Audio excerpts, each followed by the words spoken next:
Hey everyone, thanks for clicking into this link. So in this video, I'm playing GM a little bit, and these are 4 moves that I think that the Red Sox should make that would make them instant playoff contenders. This video is going to be a little bit different than some of the other ones that I've done in the past, so just let me know what you guys think in the comment section below. So all of this is based on the assumption that this is kind of what the opening day roster looks like right now. There's some minor tweaks in there that you could argue, but this is probably pretty close to what it would be based on what the current roster is.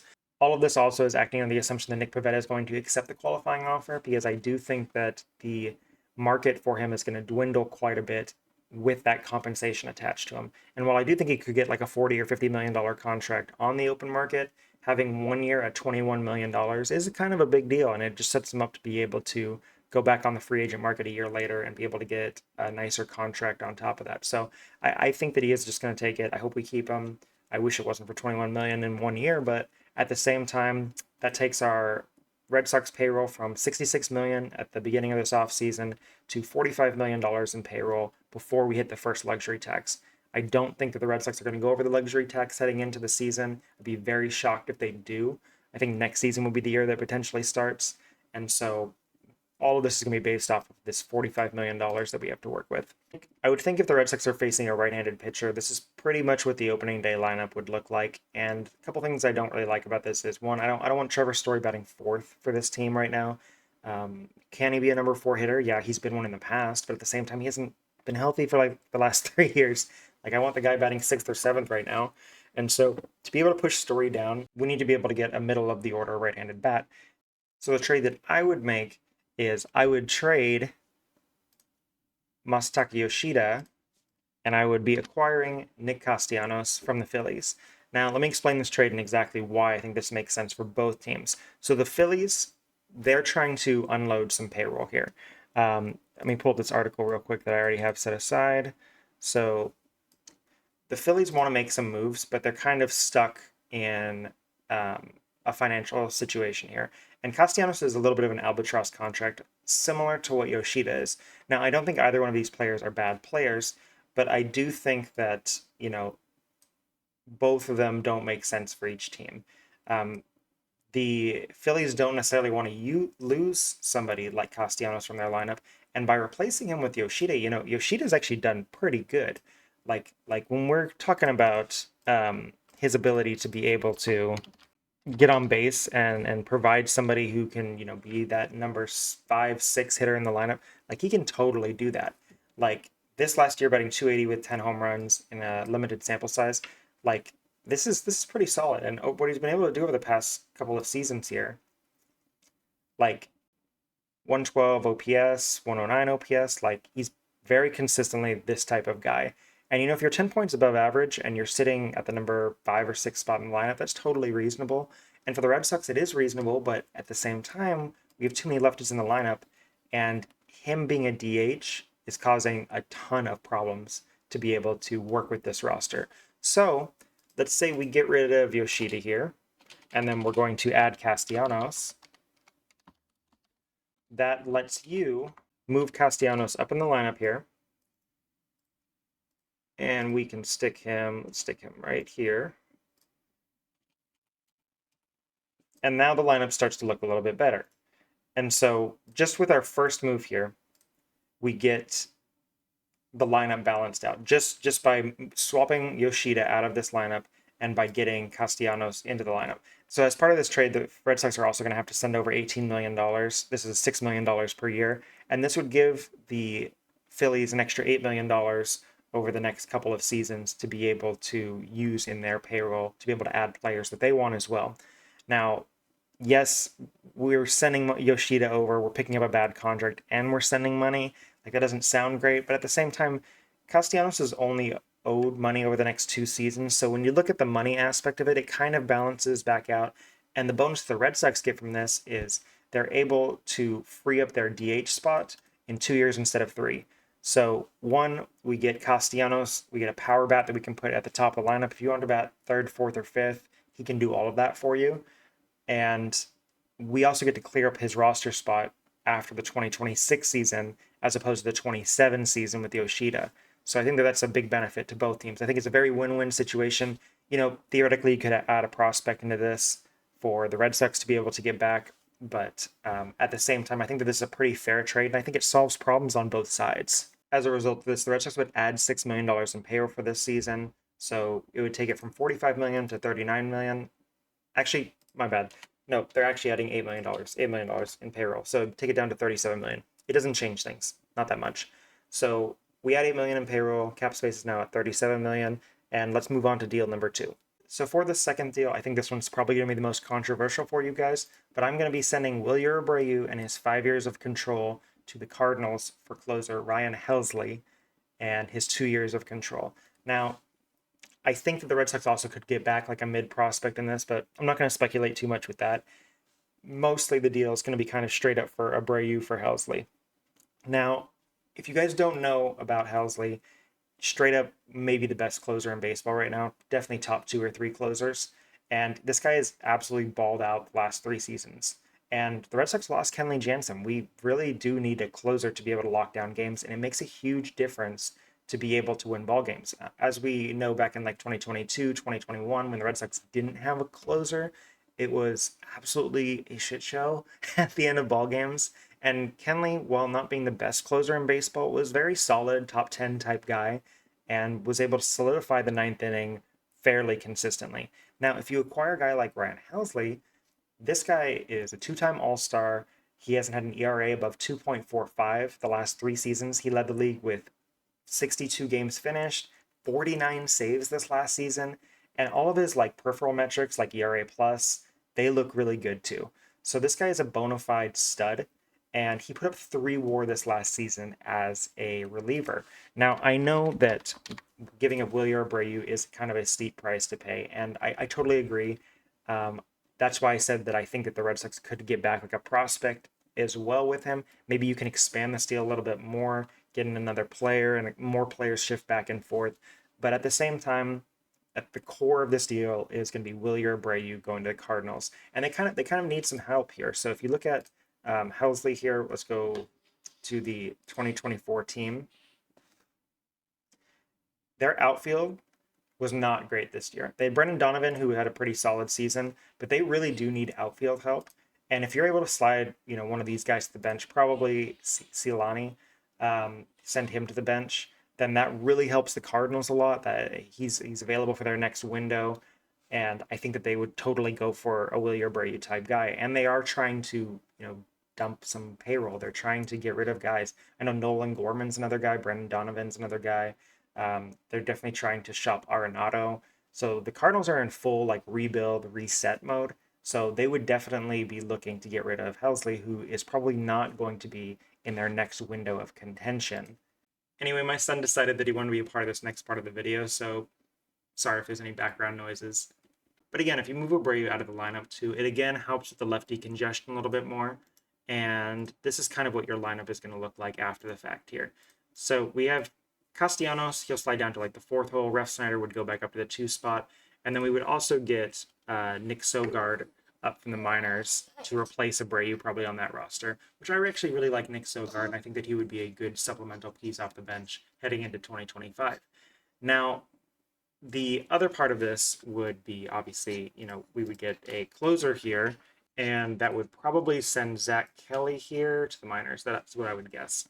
And so this is kind of what the actual roster would look like at this point, just with these 2 moves having been done. Now, again, I don't like moving on from Abreu, but at the same time, he's kind of congested here, and we have a lot of outfield help coming up. You have Roman Anthony, and he's going to need to be in the starting lineup. That's just how it's going to be. And so if he needs to be in the starting lineup, you don't need Abreu, because you're not going to move on from Rafaela, who they just signed to this big extension, and you're not going to trade Jarren Duran, who's probably the most important player in the lineup day to day right now. And so if those are the 2 guys that you're hanging on to, Abreu's got to be the one to go.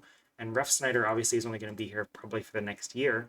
And so when Anthony does eventually come up, which is going to be more than likely early in the season, it's a lot easier to kind of shuffle around some of these bench guys than it would be to shuffle around Abreu and Refsnyder and Rafaela and Duran. But at the end of this, the Red Sox pay would go up by about $6 million, and so now we're sitting at $31 million in cap space. Now, this third move is probably the most self-explanatory, but the Red Sox need an ace. And for me, I think that after you've already made a couple trades here, the most logical point to go after an ace is to go and acquire one on the free agent market, and that's where I would sign Max Fried here to 6 years and $156 million. Now, I'm basing this purely off of what he's projected to get. So he's projected to get 6 years, 156. I'm just giving him 6 years, 156. This isn't a number I came up with. This is what he's projected to be by like MLB.com. So we sign him for that number, and obviously this changes the entire look of the roster just by getting him into the lineup.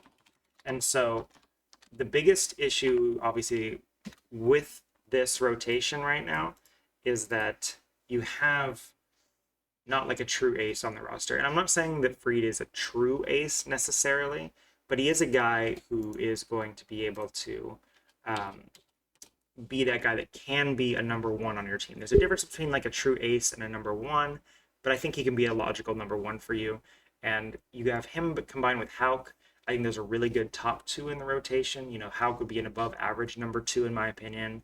And you have Giolito, Bayo, Crawford, Pivetta. That's 6 starters that you can reliably count on to actually be starting pitchers this year. You get Criswell, probably send him to the bullpen here. He might even go to AAA. You know, we're probably gonna take him off the roster. Excuse me, just because there's only so many roster spots right now. So he'd probably be in AAA to start the season, and he could be like a contender to, you know, potentially get traded. Well, I don't know what happened there. But he could also be a guy that might get traded, or he's probably more likely just going to be a depth guy. But you had $26 million in payroll. You have $6 million in payroll to work with. And now you have kind of solved your starting rotation problem. You've sort of solved your lineup. Like, this isn't a perfect solution. Obviously, this lineup's not the best. But at the same time, it's still pretty good. And like I said before, with the help with like Anthony, and you have Christian Campbell coming up, the lineup's going to get better throughout the year probably. And then the only thing that really like stands out to me at this point is the fact that you have Mickey Gasper as your backup catcher, and that kind of brings us to our fourth move right here, and that is being able to acquire a backup catcher. Now, that's not easy this year. When you look at the catching markets, there's really not a whole lot of guys available. Like Danny Jansen is out there, and he's projected to get like a 2-year, $20 million contract. And if you guys saw Danny Jansen play this last year, like, yeah, he was, you know, solid, but he wasn't like the best guy out there. So what are you going to kind of do in that meantime to be able to acquire a catcher that can be like a 1-year stopgap guy while still giving you some sort of production? Well, I think you're going to have to dip into another trade, and that kind of brings me to the Red Sox trading Emmanuel Valdez for Christian Vazquez. Now, obviously, Vazquez is part of the Red Sox organization before, and I know a lot of you guys are thinking, like, why would we acquire Vazquez right now? We have Kyle Teal coming up. You can't assume that Kyle Teal is going to come up and just be what he needs to be right away. Now, we think that he's going to be our starting catcher of the future, and, you know, him and Wong are going to be kind of a tag team here for the next few years. But at the same time, I don't feel good about going into the season with Mickey Gasper being, you know, our backup catcher, just straight up. And so we need to acquire somebody who can help, and acquiring a defensive first catcher is one of the easiest ways to do this. Also, on top of that, Connor Wong hasn't exactly been a fantastic defensive catcher, and so being able to acquire somebody who can come in and, you know, take over in the late innings, I think is a big benefit to this team. Vazquez knows the team. He's a free agent after 2025, so when Kyle Teal theoretically should be more ready heading into the 26th season, he won't be on the roster anymore. And the trade for Manuel Valdez, he's kind of like, Valdez we don't really need. And we got a little talker here. And while he is, you know, a decent piece, and, you know, I thought at the beginning of the 2024 season, you know, this is a guy that could hit 20 plus home runs in the big leagues, and he still potentially could be. He's just congested in this organization right now that has guys like Nick Sogard, Von Griss, and Romy Gonzalez, and I would rather have all three of those guys on the roster than Manuel Valdez. And so if he's just sitting in AAA waiting for somebody to get injured, you might as well deal him. And if the Twins who are shopping him, they are actively shopping him here, I'll show you real fast. They are aggressively shopping him, according to Robert Murray. So he's a beat reporter for the Twins. But if they're aggressively shopping him, I think we should be buying, because I think he's the perfect person to be able to come in and take over for what Danny Jansen and Reese McGuire did last season and pave the way for Kyle Teal. And so if we do that, Vazquez is owed $10 million. I think that the Twins easily eat at least half of that. And so at the end of this, the Red Sox would add $4 million in payroll for this last trade. Their cap space would be still $1 million under the first luxury tax. And this is kind of how it would, more or less look as we head into the season here. And now you look at this roster, and I think that it's very solid. You've added Castellanos to the lineup. I think that fits very well in the top piece of it. You have Vazquez, who is going to be your primary catcher here. So you have Vazquez in here. You added Fried to your starting rotation, so that obviously fills the biggest hole on the roster, which is the top of the rotation guy. You add Helsley to the bullpen here, and honestly, this kind of makes it a pretty solid top of the bullpen. You got between him, Hendricks, Slayton, Whitlock. If Hendricks can rebound, Slayton, Whitlock, obviously, they can be very good relievers in the bullpen. And then Weissart Bernardino Boozer. That's a pretty solid top to bottom bullpen. And then you have some guys that can contribute in the minors as well. Luis Guerrero was a guy that obviously performed extremely well this year. Kelly, I don't mind coming out of the middle innings, as long as he's not like a late reliever. And then you got Fitz, Criswell, Priester all in the minors. Like, you have a lot of depth all of a sudden here by just adding two top of the rotation and / bullpen arms. And so if anything that's really bothersome at this point that's left on like the current roster, it would be, I just wanted like a better lefty reliever. And one guy, and this could be like a fifth bonus trade, that I would really like to target is Robert Garcia of the Nationals. I think he's a pretty undervalued asset, because when you look at like his numbers here, they're actually not super great. He actually had below wins above replacement for this last season and 4.22 ERA. That doesn't sound great, but he strikes out a ton of batters, and just look at how red this Savant page is. This guy's kind of a late bloomer. He's like going into his age 29 season just for his third year. So I don't think he would cost a ton to be able to trade for, maybe like a mid prospect or two. And I just love this guy. I think he could be a top 30, reliever in all of baseball.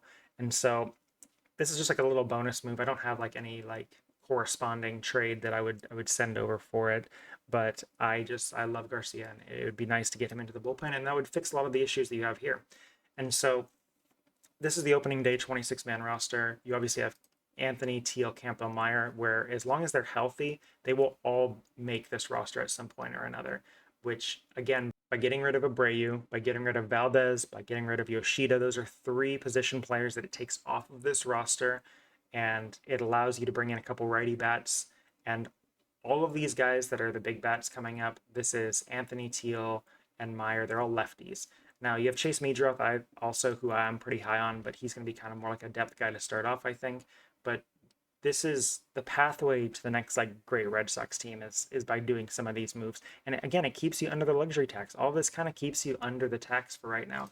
Like this stuff, I have these numbers a little bit off here, but it sits you at $1 million under the tax. It gives you a little bit of room to kind of work with if you want to go over the luxury tax because we're performing well. But I think that if you have Castellanos, Vazquez, Helsley, and Fried on this roster, this is very, very easily a playoff contender. And I think that's the goal at the end of the season. Like, the Red Sox need to make the playoffs, and this is how you make the playoffs. And you don't have to sell all of your top guys by going after Garrett Crochet. Anyway, guys, thanks for tuning into this video. If you guys like this, please make sure to like and subscribe. Obviously, this format's a little bit different here. And so if this is something that you guys like for me to do, it's a little bit easier for me to make, so I can do this a little more frequently. But thank you again for tuning back in, and we'll see you next time. Bye.